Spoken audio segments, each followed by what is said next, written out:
ঘটনা যেদিন ঘটে তার 15 দিন পূর্বে ভিকটিম তার স্বামীর বাড়ি থেকে তার বাপের বাড়িতে আসে এবং এই ফজর আলী যে কিনা ধর্ষক হিসাবে অ্যারেস্টেড, সে এই ভিকটিমের মাকে সুদের বিনিময়ে 50,000 টাকা ধার দেয়।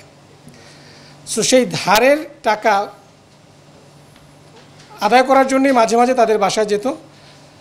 ঘটনার দিনও তেমনি এই টাকা আদায়ের সূত্র ধরেই তিনি ওই বাসায় গিয়েছিলেন রাতের বেলা, এবং এইটা শাহপরাণ জানতো যে ওই দিন সে যাবে। সে প্রেক্ষিতে শাহপরাণ তার লোকজন সেট করে দেয় যে এরকম এই টাইমে যাবে, তোমরা যদি তাকে ধরতে চাও ধরতে পারো।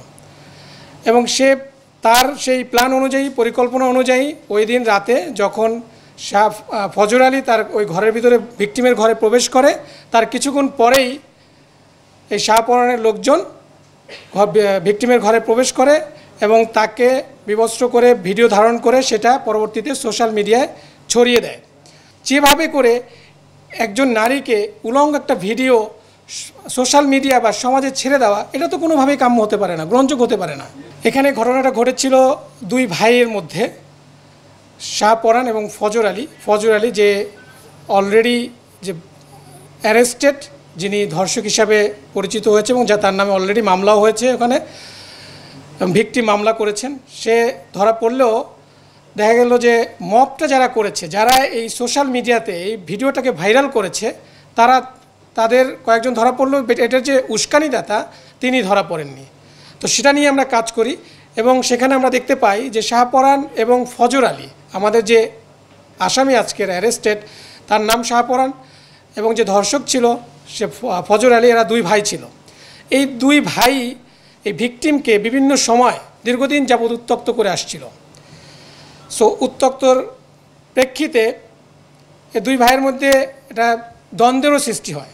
সে প্রেক্ষিতে বিগত 2 মাস পূর্বে তাদের মধ্যে একটা পারিবারিক বা গ্রাম্য পর্যায়ে একটা সালিশ হয়। সেই সালিশে এই ফজর আলী ছিল বড় ভাই এবং শাহপরাণ ছোট ভাই। এই দুজনের মধ্যে সালিশে শাহজালাল কর্তৃক শাহপরাণকে হেনস্থা করা হয় এবং মারধরও করা হয়।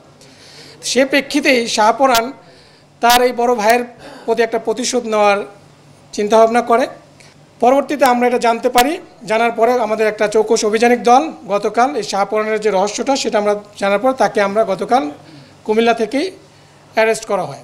মূলত দুই ভাইয়ের দ্বন্দ্বকে কেন্দ্র করেই এই ঘটনাটা ঘটানো হয়েছে এবং এই মহিলাকে এই দুই ভাই দীর্ঘদিন যাবৎ উত্ত্যক্ত করে আসছিল। মূলত শাহপরাণ জানতো যে তার ভাই যাবে, বিভিন্ন কারণেই যায়, অ্যাট দ্য সেম টাইম তার সাথে ওই মহিলার সাথে উত্ত্যক্ত করে আসছিল। সেইভাবেই শাহপরাণ ফজর আলীকে এই হেনস্থা করানোর জন্য এই পরিকল্পনা 26শে জুন করেছিল।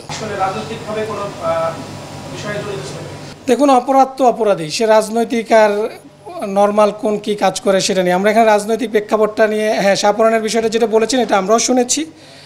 ফজর আলীর বিষয়টা, শাহপরাণের বিষয়টা এখন পর্যন্ত এরকমই হয় না। সে একজন নর্মাল সিএনজি চালক ছিল, অটোরিকশা চালক ছিল, এরকম আমাদের কাছে তথ্য রয়েছে। বাট তার সাথে রাজনৈতিক সংশ্লিষ্টতার কোনো বিষয় আমরা পাইনি। তারপর আমি বলবো যে এটা অপরাধের সাথে যে কোনো রাজনীতি কোনো এখানে প্রাধান্য পেতে পারে না। শাহপরাণ পারিবারিকভাবেও তার ভাই বোনদের সাথেও তার সম্পর্ক ভালো ছিল না, তার বাবা মার সাথেও তার সম্পর্ক ভালো না। শাহপরাণের অর্থনৈতিক অবস্থা একটু দুর্বল, এটা সে নিজেই বলেছে প্রাথমিক জিজ্ঞাসাবাদে। সেই হিসেবে তার পরিবার থেকেও শাহপরাণ ফজর আলী থেকে একটু ডিস্টেন্স হয়ে গিয়েছিল। সে সব মিলিয়েই এই ফজর আলীকে একটু শায়েস্তা করার উদ্দেশ্যেই মূলত এই পরিকল্পনাটা করে। অ্যাট দ্য সেম টাইম দুজনই এই মহিলাকে উত্ত্যক্ত করতো, যেটা বলছি যে দুইজনেরই এখানে দুই ভাই উত্ত্যক্ত করছিল। তো এখানে বড় ভাই ছোট ভাই, এবং এই ঘটনাকে কেন্দ্র করে তাদের মধ্যে সালিশও হয়েছিল। সেখানে ফজর আলী কর্তৃক শাহপরাণের হেনস্থারও শিকার হয়েছে। সেটা থেকেই এই প্রতিশোধটা নেওয়ার জন্যই, ফজর আলীকে শায়েস্তা করার জন্যই মূলত এই ঘটনাটা সে সাজিয়েছিল।